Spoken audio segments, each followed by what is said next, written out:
Assalamualaikum warahmatullahi wabarakatuh. Welcome to the IAS podcast, a podcast dedicated to global Muslim affairs and issues involve Muslim political as well as geopolitical issues. Together here with me is Dr. Yusra Ghannouchi, the former international spokesperson for An-Nahda Party in Tunisia. And today we'll talk about her perspective as the daughter of Sheikh Rashid Ghannouchi, as a well-known and a prominent leader in Tunisia, as well as the global Muslim Ummah, and her perspective on how her father works and how her father comes up with all his ideas as on Muslim democracy and so forth. Again, welcome to Thank our you very podcast. much. Thank you. Very It's a pleasure happy. to be here. Very pleasure. My pleasure is also mine.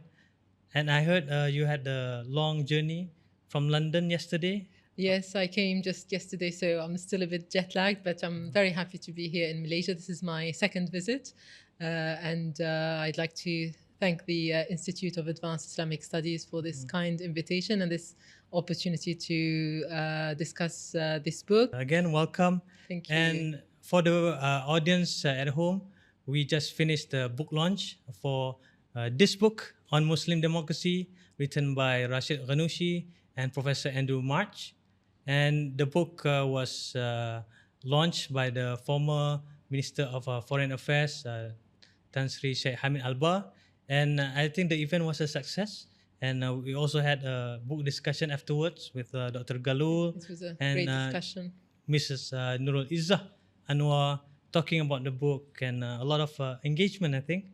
What do you Yes. think of the book launch? It was, the keynote speeches were very touching, by the eminent speakers who knew my father personally, and they were also very thought-provoking, very rich presentations, and later the contributions of Mrs. Nur Al-Izzah and Dr. Ahmed Galul, and the contributions of the people present were very interesting, and I really enjoyed it. Yes, for your information, I think the book has been sold out. It's been a hit among the news. audience. So maybe partly So thanks you did to a good job, alhamdulillah. to your book discussion. And I think this is a new book really just published this year in OUP, Oxford University Press. And I think this book represents the latest ideas by Sheikh Rashid Ghannouchi, who is unfortunately in prison right now. And this month, I think, commemorates 1 month. Sorry, 1 year. Unfortunately. Unfortunately. So yes, as you said, this book is the latest book published by my father. It's co-authored by my father, Rashid Ghannouchi, and Professor Andrew March.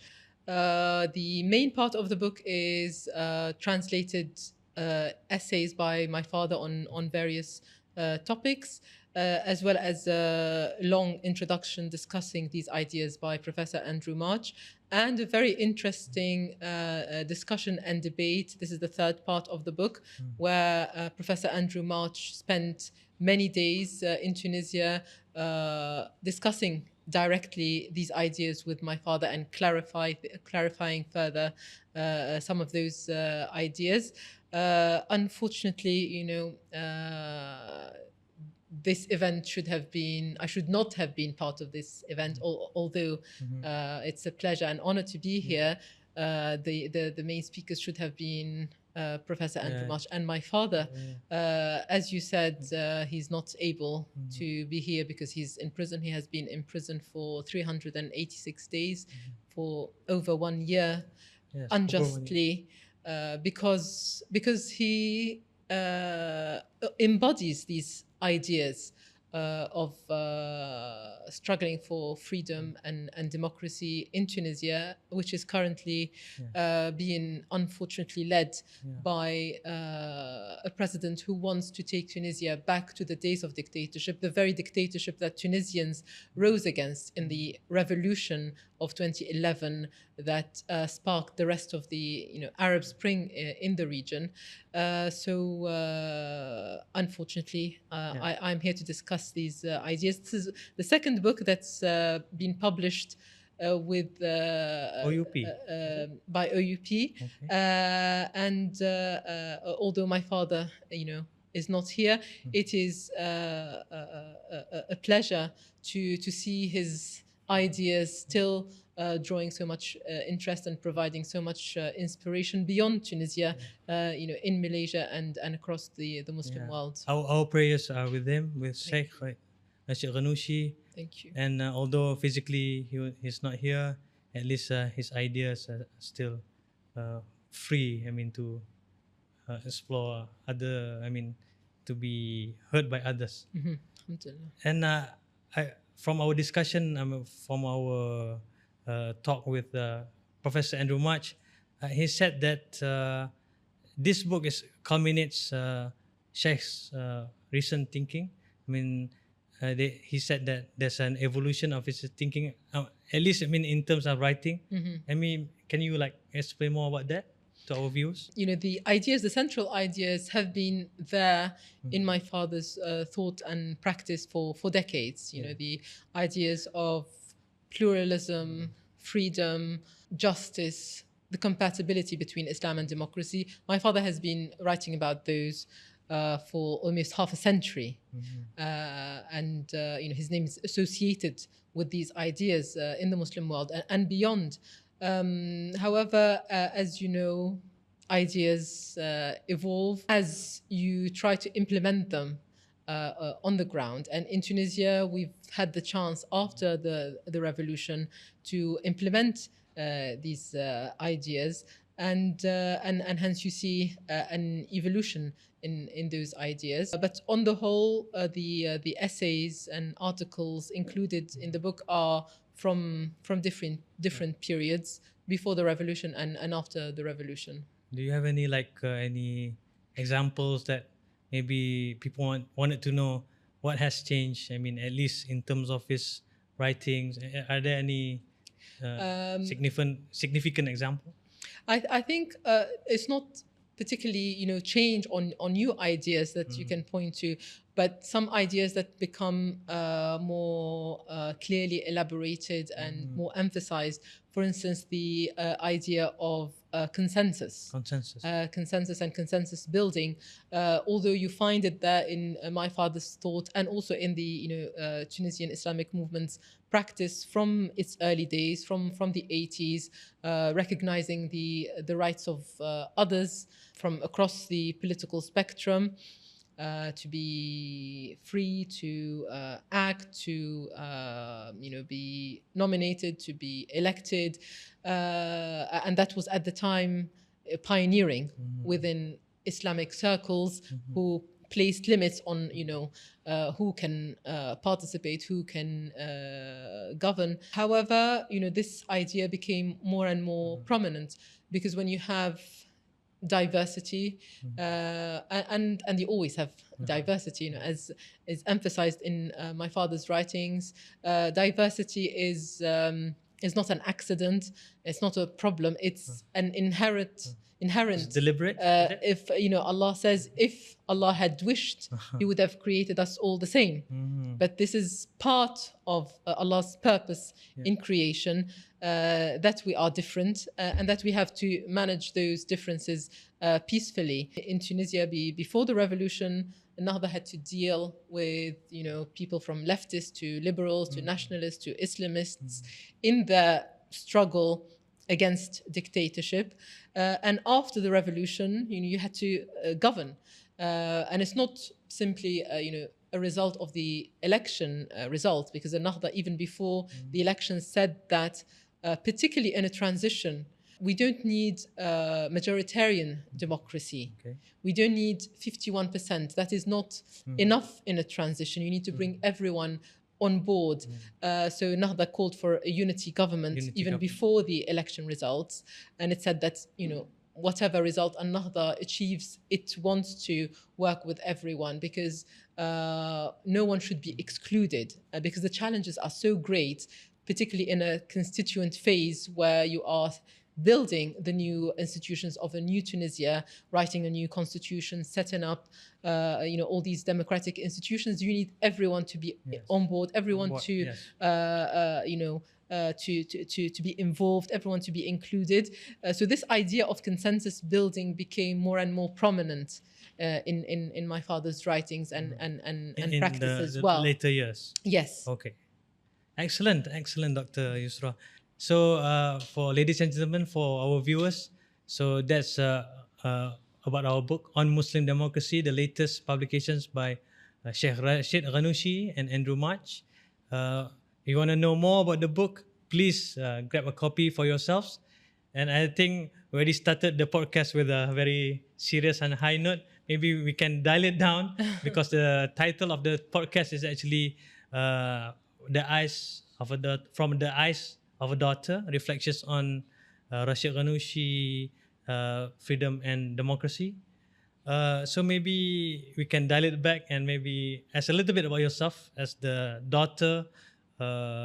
From your point of view, how do you see your father growing up, and maybe a little bit about your family, your kids. I heard that you have 2 kids waiting for you from London. That's why you keep your visit here short. So maybe please tell a little bit about yourself. I have three children, three sons. And that's partly why I can't stay in Malaysia longer, unfortunately. That's gonna be a problem.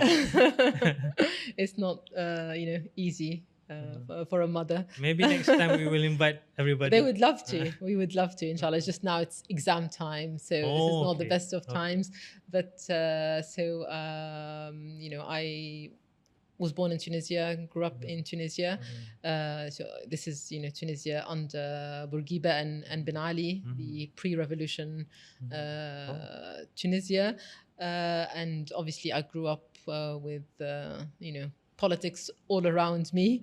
My father was, obviously he the leader of Ennahda party, which is the main party in Tunisia. And as a result of that, he was imprisoned twice when I was a child. So that is a big part of my childhood memories, visiting my father in prison. Which for a child, maybe we did not realize, all the dimensions. We, enjoyed visiting my father in prison. He would sit with us and tell us stories and sing songs with us. But even as a kid, you know the gravity of the situation, right? Or course. Maybe Sheikh Rashid maybe not completely. I think we maybe did not. He said that he's on holidays. No, I mean we knew that he had problems with the government, and you may not understand fully the reality, but we understood that he's in the opposition, that he is struggling for justice and for freedom, and sadly now he is in prison again, something that we would not have imagined, especially after the revolution. You don't have access to visit, and now sadly, because I'm abroad, I have not seen him since the coup that happened on the 25th of July 2021. So of course, I miss him, and since he's imprisoned, I have not even spoken to him on the phone. We're obviously concerned about him because although it's not his first time in prison, he's not as young as he used to be. I mean, still in terms of his spirit, we always say he's younger than us. He's always full of energy and optimism. 82 right now, right? He is 82, but he always tries to find the positive side in any experience. So as he wrote recently in a letter marking the passing of 1 year since his imprisonment, he wrote that although prison is one of the is the most brutal institution invented by mankind because it deprives people from their essence, which is freedom. So he does not in any way romanticize prison as sometimes, we can do in the literature of mihna. But at the same time, he talks about how he is using this mihna, this test, as a minha, as an opportunity to read more, to write. As you know, before the revolution, before he was imprisoned, he's the Speaker of Parliament and the head of the largest party in Tunisia. So his schedule is 100% full. Yes.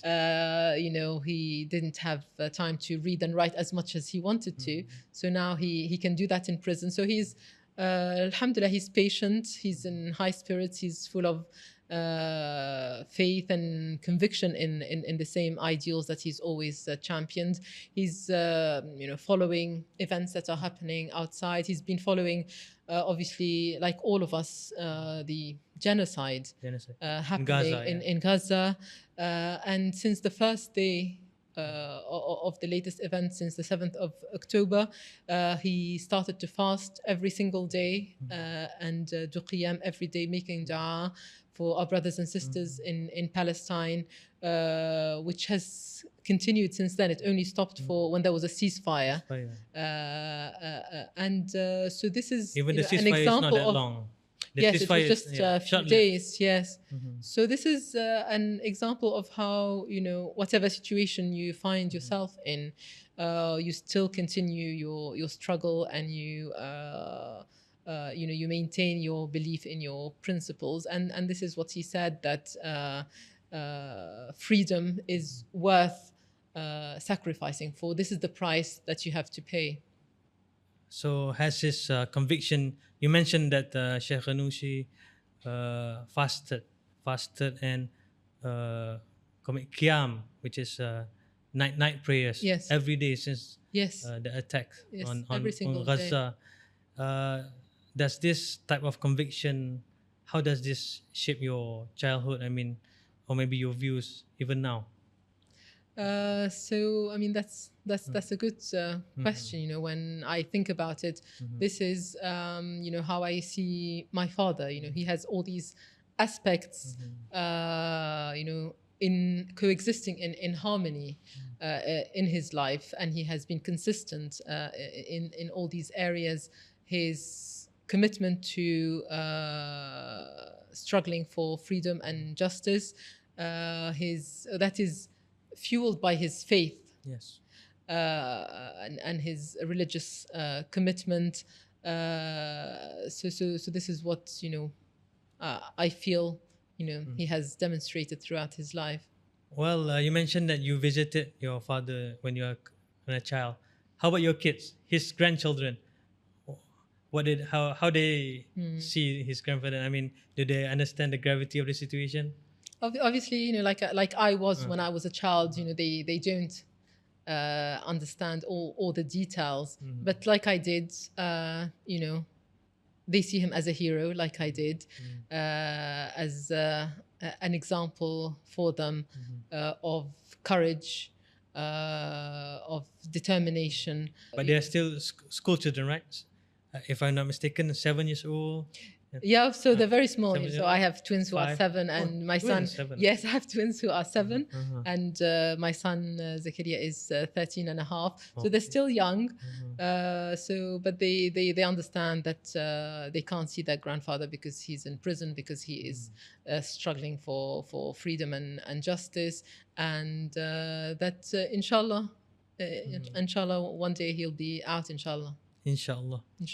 During the book discussion, we met with Mrs. Nurul Izzah Anwar, and coincidentally, his father is her family also experienced as maybe if I can say similar situation where their father is imprisoned many times by the government, and maybe throughout their childhood they spend their time in prison as well. But Miss Nurul Izzah shared a little bit about how she joined politics. I mean, it's a coincidence. she didn't plan to. So it's like suddenly she got involved. How about you? I mean, do you have any like a push factor, or what's your story? So yeah, I think it's similar in a way. You know, none of us grew up, you know, planning. You don't plan to be the international to be spokesperson. no to be in politics, but all of us were active. You know, my parents encouraged us to be active, to be involved. We were all involved in, you know, at university. You know, in different ways. I'm a scout leader, so we're involved in working with children. In Scout leader. Yes, and Sell cookies over there. I'm not sure. you have something similar, Oh, really? I think. And you know, working with students, setting up you know, pro-Palestine associations at university, working with Islamic societies at university. You know, being engaged in, you know, we grew up in London, so being engaged in British Muslim community and civil society, but you know, not really in politics, I think. So all of my siblings have always been active and involved in different activities. Although, you know, we follow politics, politics is part of our lives. But after the revolution, I got involved, especially, you know, having grown up abroad. So I had this opportunity to represent the party as the international spokesperson. But you know, what you said about you know, the family of Prime Minister Dr. Anwar Ibrahim and Nurul Azza, I identify You with met that. with her. Yes, it was a pleasure to meet today. And like you said, yes, you feel you kind of share a lot of this, you know, the upbringing and experience. And, you know, it makes you realize how, you know, what matters is not what position you are in. You know, one day you might be in prison, or your father might be in prison. One day he might be in the opposition, or he might be in government. But what matters is being steadfast and being committed to your principles, whatever position you're in. Yes, inshallah, very interesting. Since we're on the topic of background, you shared to me before our podcast that your background is in astrophysics or physics, and then along the way you change trajectory or maybe shift your attention. So can you tell us a little bit about that? So yeah, I was mentioning that I have a lot of Malaysian friends, because when I was studying at Imperial College, there were a lot of Malaysian students doing engineering. So since then, you know, I've you know, kept those friendships and learned a lot about Malaysian culture from those days, from interacting with them. So at the time I was studying physics. And then I did my master's in astrophysics and my MPhil research in astrophysics as well. And then somehow, you know, partly, you know, because of my readings on, you know, political thought and Islamic reform, I kind of shifted interest, you know. What is your PhD in? So then I did my PhD on Islam, reform and gender, and the focus was on the writings of Muhammad Abdu in the area of women. So that's my area. Welcome back to the IAS podcast. Here with me again, Dr. Yusra Ghannouchi, the former international spokesperson for Ennahda in Tunisia. So continuing our discussion, my question to you is, how do you believe your father's legacy and the Ennahda's movement's influence will be viewed by future generations of Tunisians? And what do you see as the key successes and challenges of the party's political trajectory? That's Big a very question. fundamental question. I think, you know, despite the, you know, demonization that my father has been the subject of, and Ennahda party as well, by you know, certain media that have, you know, misrepresented him and his ideas. I think people, have had the chance now to see both Nahda's practice after the revolution that hopefully dispelled some of those, fears and, demonization that was spread against them, that they will monopolize power, that they will, use democracy to get to power and then, discard it. So I think people have had the chance to see, their commitment, the commitment of my father and Nahda to democracy, and how they have gone even beyond, majoritarian democracy to build alliances, to build consensus in order to preserve Tunisia's transition. And I think also, hopefully, this is a chance for those who were not exposed to my father's writings. Before the revolution in Tunisia, my father's writings were banned from Tunisian book fairs and bookshops. It was a crime to to read his books. Is it banned now after his imprisonment? Now they are, after the coup. But so now hopefully people will be reading them, and in more than one language, so they can always find it online. Yes, also. So I hope this is an opportunity for people to read his ideas for themselves, and this will remain his legacy. And so even if they imprison him, they can't imprison his ideas that have inspired so many people, including here in Malaysia, just as he himself has also benefited and learned from his discussions and interactions. He has been to Malaysia many times, before the revolution and after the revolution. He has, a lot of old friends here, and he's always, benefited from his visits here, discussing the ideas of Islam and democracy, power sharing, and dealing with diversity. And, Malaysia is a very diverse country in many ways. He drew a lot of inspiration from Malaysia, and it represented a lot of hope for him, just as his ideas have traveled around the world and inspired so many people. I think Sheikh Rashid Ghannouchi is a close friend of Malaysia, and I think a few years back he was invited to receive an award by the government. Yes. And as we discussed in our book discussion just now, two of the most prominent Muslim Democrats in the Muslim world often mentioned is your father, Sheikh Rashid Ghannouchi, on one hand, and on one hand is our Prime Minister, Datuk Seri Anwar Ibrahim. And incidentally, he also has a biography, Anwar Ibrahim, The Evolution of a Muslim Democrat. So the term Muslim Democrat, which is espoused and popularized by Sheikh Rashid, is well known in Malaysia, and I think as well in the Muslim world.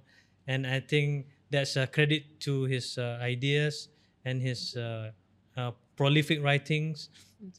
But my question is to you is, how do you feel the younger generation, how do you feel they receive it? I mean, in Tunisia, or maybe in overseas, or in London, where you currently staying, how do you feel the reception of the younger generation, the youth, on Muslim democracy? I think there is, a lot of interest in these ideas, especially as I said, many people would not have been exposed to my father's ideas before. So and my father has always been keen to meet with young people and engage in discussions, very open discussions, and so I hope that they will. I know there's less reading nowadays, unfortunately, but I hope that a lot more scrolling. That young people will read these books and continue this, continue this conversation between generations, because obviously, although I believe that youth should be engaged and they should be given a greater role, and that was something sadly that we started doing in Tunisia after the revolution, especially in local governance.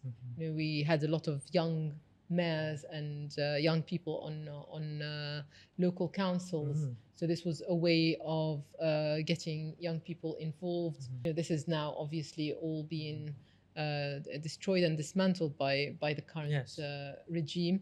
But so I believe that there is a great need for this continuity between different generation and learning from each other.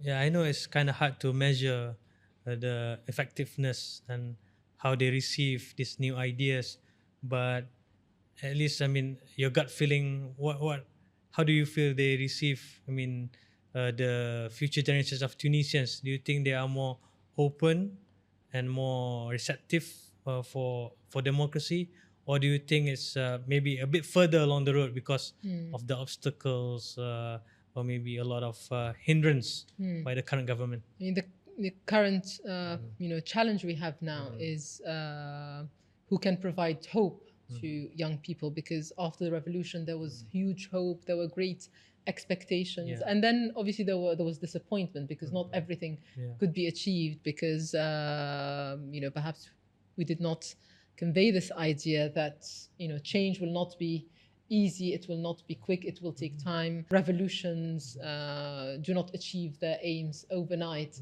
and maybe that's something that people expected.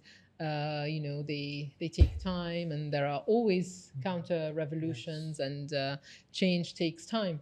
So there was disappointment, and the problem is that now after the coup there's greater hopelessness and disenchantment among young people, because what the current regime has done is exploit the problems of the transition, because the transition had achieved a lot in terms of establishing a new democratic system, but had not achieved all the promises of prosperity and jobs and economic development. So the regime used, the current regime used these difficulties to manipulate people and tell them that democracy does not work, and that we need to get rid of parliament and democracy so that you can solve economic problems. Obviously now people can see that not only have we lost freedom, the economy has got worse under the current president, despite his promises. So this is leading to more loss of hope, and this can lead to dangerous things. I think that will be my last question for you today. Since you mentioned economy, how do you think, with the current condition, the current economic and social conditions in Tunisia, what are the futures, and maybe what do you think is the way forward for Tunisia? So as I was saying, the economic crisis is only getting worse. Yes. Because the current regime is not interested in solving problems. The only concern is accumulating power and eliminating any opposition. So I think more and more people are realizing that dictatorship cannot provide prosperity, cannot provide solutions, and that democracy may not be perfect. We did not have a perfect system. It could be improved, it could be reformed, but getting rid of democratic institutions has not solved the economic problems. It has made them worse. Tunisia now is facing unprecedented problems, shortcomings, inflation, and this is what is leading to increase in migration, because young people are losing hope, and this is very dangerous. So what we need is to restore our democracy and fix its shortcomings, and this can only be done through going back to consensus building.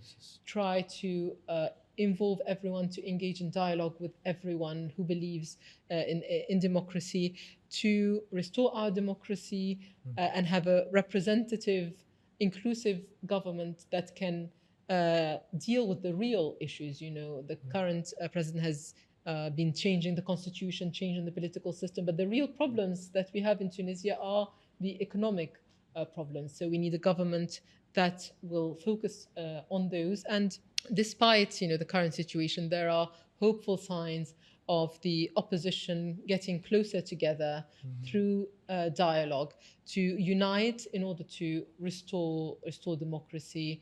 So we continue to be optimistic. This is one of the main characteristics of my father is optimism, whatever the situation. So we have no choice but to continue to be optimistic that freedom will prevail in the end, inshallah. Thank you very much. Inshallah. So, ladies and gentlemen, I think that wraps up our IS podcast for today. And for those who haven't get your hands on the latest book by Sheikh Rashid Ghannouchi and Professor Andrew March, please get your copy at the nearest online store, or maybe contact IIS for our own copies. So if you buy it with us, you have a special discount, and maybe with a signature from Dr. Yusra Ghannouchi. But that's very limited. And it is a great pleasure having you here. Thank you very much. I'm honored. Thank you very much. I hope to see you again. And inshallah, may Allah help your father, and hopefully his situation is reversed soon, inshallah. Thank you very much. Thank you very much. Assalamualaikum warahmatullahi wabarakatuh. See you again in the next podcast.